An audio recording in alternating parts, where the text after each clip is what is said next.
Remember when Fallout 76 was released and it was an absolute disaster? Too many bugs even for Bethesda. An engine more burnt and rehashed than Skyrim. In short, one of the greatest tortures I've ever suffered. And I had to pay for it.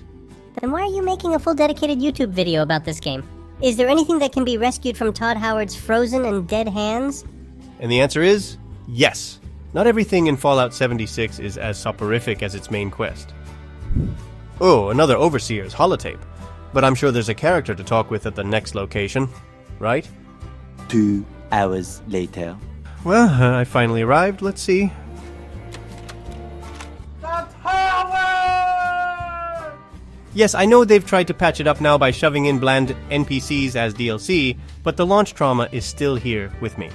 But as I've said, not everything in Fallout 76 is a crime against humanity. West Virginia's creatures are based on really cool, modern, and well-integrated mythology in its post-apocalyptic world. And that's what we're going to talk about today, the folklore behind a few Fallout 76 enemies. But don't let this video fool you. I assure you it's all the exposure you need to the game. In fact, it will do what no one at Bethesda has ever done. Make you want to play it. Enough with the introduction, let's move on to the cryptids that are waiting for us. And no, I'm not talking about the poor QA team. Number 1, the paid subscription. Oh no, wait, let's see. Yes, it's indeed an abomination, but okay. Number 1, the Snallygaster. No, not that Gaster.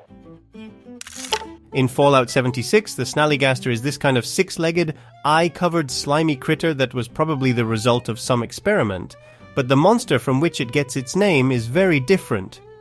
The Snallygaster is a bird-dragon-shaped beast that is supposed to live in the northeastern United States, in the area of Washington and mainly Maryland, right next to West Virginia.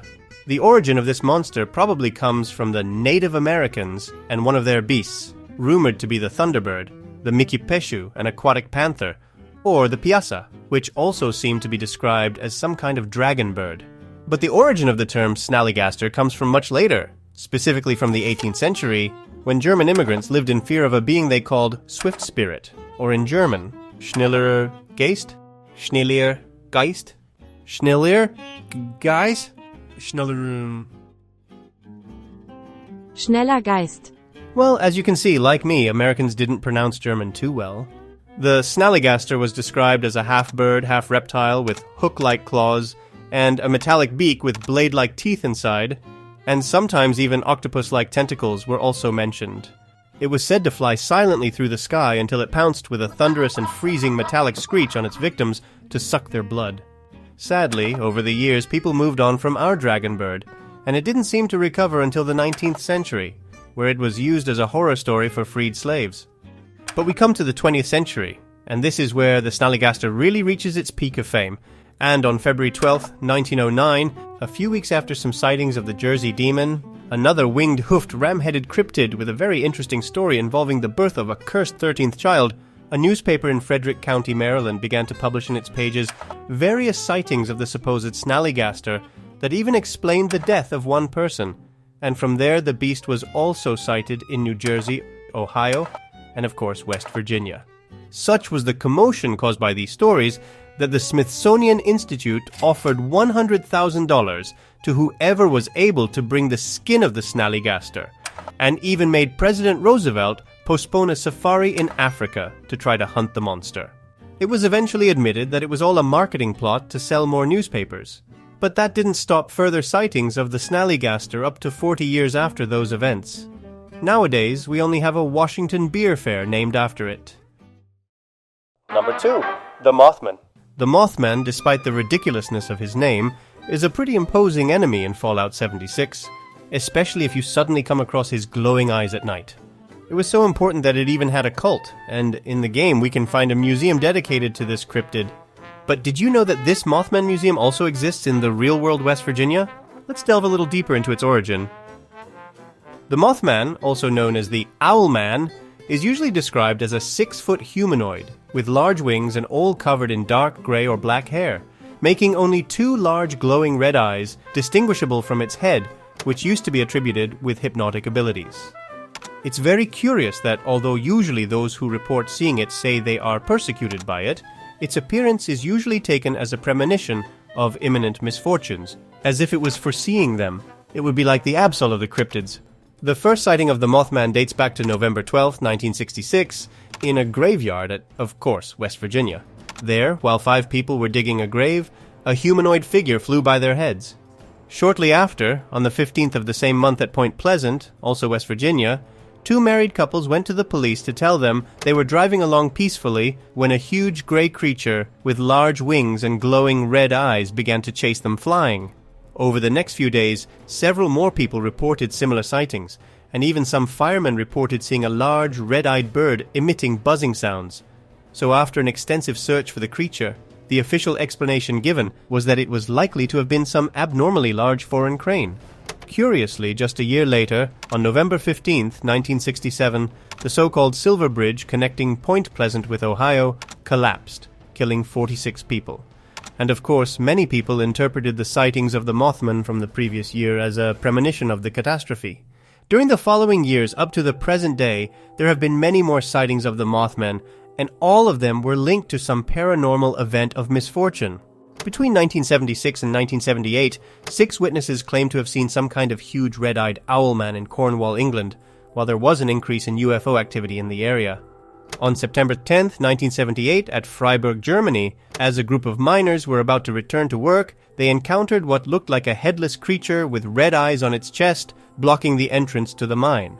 At first they thought it was someone with a really dense coat, but they soon realized it was 2 large black wings. After a few minutes totally frozen staring at the creature, it emitted a blood-curdling screech, at which they could do anything else than running away. About an hour after the horrifying encounter, the miners felt a tremor and saw a column of dust coming out of the entrance of the mine as it collapsed. The creature, which they named the Freiburg Scream, had saved their lives. In 1986 in Ukraine, shortly before the Chernobyl disaster, it was rumored that workers at the nuclear power plant had sighted a large black bird with fiery eyes. A few weeks later, the explosion of reactor number 4 took place. Some of the surviving workers even claimed to have seen a 5-meter black bird gliding through the tentacles of radioactive smoke that was still coming out of the reactor. In 2011, during a visit to Japan by an American called Marcus Poulos, he reported that while he and a friend were near the Fukushima power plant, they suddenly heard fluttering sounds and a horrible screech. As they turned towards the power plant, they saw a figure which Marcus described as a large black figure was sitting on the roof of one of the buildings. It just stood there for 5 seconds and spread its huge black wings. That's when I noticed its glowing red eyes. They looked at us unblinkingly for a few seconds. We knew it was looking directly at us. We knew the creature knew we were watching it, and it made no attempt to hide. It was at that moment, he said, a great sense of dread came over him and the creature disappeared. It wasn't until Marcus returned to the United States and heard the news of the earthquake and explosions at that same power plant that he realized he might have seen the Mothman. And it was also supposedly seen in the area before the Twin Towers attacks, the collapse of the Minneapolis Bridge in 2007, in 2009 in Mexico, a month before the A influenza epidemic, and in 2017 in Chicago, before the sighting of a large green UFO. Whether you believe this stuff or not, if you ever go to West Virginia and visit Point Pleasant, you can have the pleasure of taking a picture at the Mothman statue and visit its museum. Or its festival if you're there in September. Number 3. The Grafton Monster. This big guy, which in the game is born as a mutant, is actually just another cryptid. And since I don't have much to say about its appearance in Fallout, let's go straight to its story. The Grafton Monster hails from, well, Grafton, West Virginia, of course. We go back to June 16th, 1964, at 11 o'clock at night, when a young journalist named Robert Cockrell was on his way home from work. He was driving along the road beside the Tygart River, a road he supposedly knew very well, until suddenly the headlights of his car illuminated a large white obstacle on the side of the road, next to the river. As soon as Robert saw it, he realized it was no rock or anything like that, but a beast he had never seen before. It was about 8 feet tall, had white skin, and didn't seem to have a head. After getting home and calming down, he decided to go back to the site to investigate with a couple of friends, but when they arrived, there was nothing, not even a trail to follow. But they did notice that the grass on which he had seen the monster seemed to have been trampled. While they were searching along the riverbank, they could hear a very soft hissing sound, but they were unable to see what produced it. When Robert returned to the newspaper the next day, and told his editor what had happened to him the night before. The editor wrote a short article about it, which was published the next day, June 18th. The story spread like wildfire, and that same night hundreds of people armed with bats, lanterns, and sticks set out to scour the riverbank in search of the headless horror. Many people claimed to have seen the beast that night, but when the police checked it, they found nothing. The newspaper ended up publishing another article the next day, calling the monster a very imaginative story, but nothing more. And as the days went by, people eventually gave up searching for the cryptid, but not Robert Cockrell, who went on to collect data on other possible encounters with the Grafton Monster. Over the years, its spirit did not fall into oblivion, and many people at Grafton still say there is something out there. Even the show Mountain Monsters dedicated an episode to it, in which they apparently even managed to record it, and overreact to it, of course. Surprisingly, despite being a story with less spice than the previous two, Grafton's monster earned its place in West Virginia's lore. And I think we've seen too many monsters for today. Don't you feel like Fallout 76 being a good game? Complaints to Todd Howard. I feel the same way you do. You can see that even the most broken and worst-run video games can hide interesting lore gems like this, and in fact, Fallout 76 has a few more creatures that you'll like for sure. So let's see if this video can get more love than Bethesda's game engine, and I'll bring you more videos of this style. And if, like me, you're among the group of people affected by Fallout 76's release, you can always cry with me in the comments. Thank you very much for your time, and see you in the next video.